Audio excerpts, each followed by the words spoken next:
Assalamualaikum warahmatullahi wabarakatuh. Perkenalkan, nama saya Arfan dengan NIM 2011125, Prodi PAI Fakultas Tarbiyah IAIN SAS Bangka Belitung.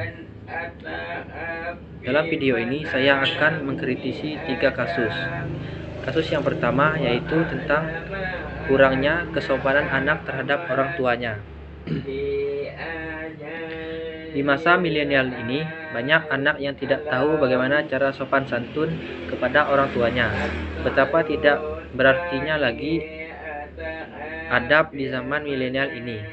Dan banyak sekarang anak yang memperlakukan orang tuanya dengan cara yang kasar atau tidak sesuai dengan keinginan orang tuanya.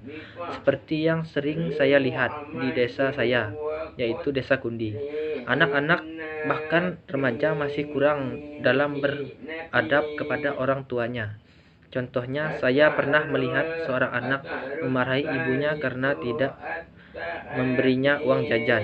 Bahkan ada yang lari dari rumah cuman karena tidak dituruti kemauannya. Sampai-sampai orang di kampungnya ikut membantu mencari anak tersebut. Menurut saya itu terlalu berlebihan, karena kita sebagai anak seharusnya tidak perlu melakukan hal semacam itu. Kita seharusnya berbakti, bukan malah durhaka kepada orang tua kita. Hilangnya adab anak terhadap orang tua ini bisa saja dikarenakan pergaulan bebas atau kurangnya pendidikan anak-anak tersebut. Pendapat saya adalah perlakukanlah orang tua sebagaimana waktu orang tua merawat anaknya. Taatlah kepada orang tua dan belajarlah adab hingga mampu memunculkan sifat baik kepada diri sendiri. Dan ajaran agama Islam pun dituntut untuk taat kepada orang tua, bersikap sopan kepada orang tua. Untuk kasus yang kedua yaitu kesalahan orang tua dalam mendidik anaknya. Mengasuh anak adalah proses seumur hidup saat Anda sudah memiliki anak. Proses ini penuh dengan suka duka dan tak jarang menguras emosi. Mengasuh anak juga merupakan proses belajar yang luar biasa dan memerlukan peran serta ayah, ibu, dan anak. Orang tua harus membahagiakan diri sendiri terlebih dahulu. Dengan begitu, anak-anak juga akan baik-baik saja dan ikut bahagia juga. Dalam proses mengurus anak, sering kali ada hal yang tidak sesuai atau kesalahan yang dilakukan oleh orang tua. Di antaranya, 1. Memberi contoh yang buruk. Tugas utama dan yang terpenting orang tua adalah menjadi teladan yang baik. Namun, banyak orang tua yang justru melakukan hal buruk dan itu menjadi contoh bagi anaknya, seperti yang sering saya lihat. Saat saya sedang memancing, saya melihat ada ibu-ibu membawa anaknya pergi ke sungai dan kemudian ia pun membuang sampah ke sungai tempat kami memancing. Dan otomatis anaknya pun kelak akan belajar dari orang tuanya tersebut. Dan dia pun kemudian membuang sampah ke sungai. Itu hal yang menurutnya itu hal yang wajar. Dan yang kedua, tidak memiliki aturan ataupun batasan. Seringkali kita melihat anak-anak yang masih di sekolah dasar sudah bermain gadget tanpa ada aturan waktu dan dari orang tuanya. Menurut saya, anak-anak yang masih di sekolah dasar itu sebaiknya jangan dulu dikasih bermain gadget, dan bahkan tanpa ada pengawasan, karena kita tidak pernah tahu anak itu sedang menonton apa di gadget tersebut.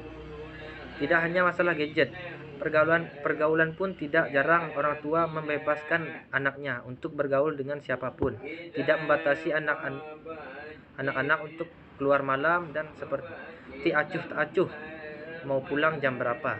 Seharusnya orang tua itu mengajarkan kepada anak-anaknya agar tidak usah keluar malam kecuali memang ada keperluan, dan juga membatasi pergaulannya agar anak-anaknya tidak menjadi sampah masyarakat.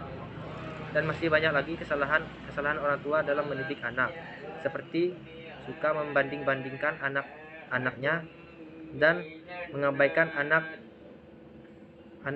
dan lain sebagainya.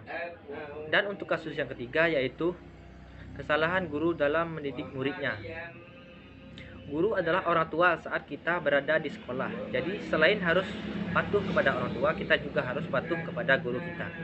Tugas guru adalah mendidik para muridnya agar menjadi anak yang sukses di kemudian hari.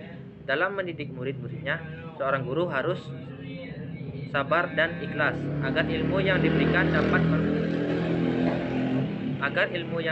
dapat bermanfaat bagi murid tersebut.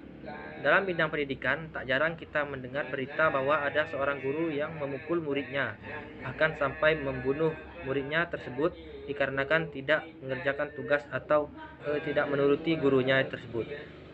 Itu semua karena saat mendidik muridnya, guru tersebut tidak sabar dan tidak ikhlas, sehingga tidak segan-segan melakukan hal yang seharusnya tidak perlu dilakukan. Pernah saya melihat seorang guru memukul muridnya dikarenakan murid tersebut tidak membuang sampah yang ada di tempat sampah ketika disuruh gurunya.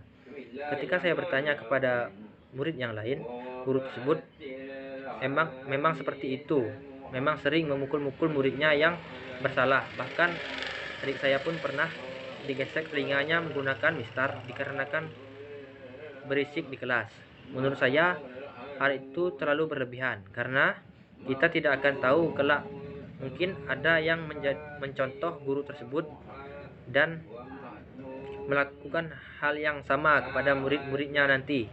Bahkan mungkin ada muridnya yang putus sekolah dikarenakan guru yang sudah keterlaluan itu. Sebaiknya berilah contoh yang baik kepada murid agar para murid tidak merasa terbebani saat belajar.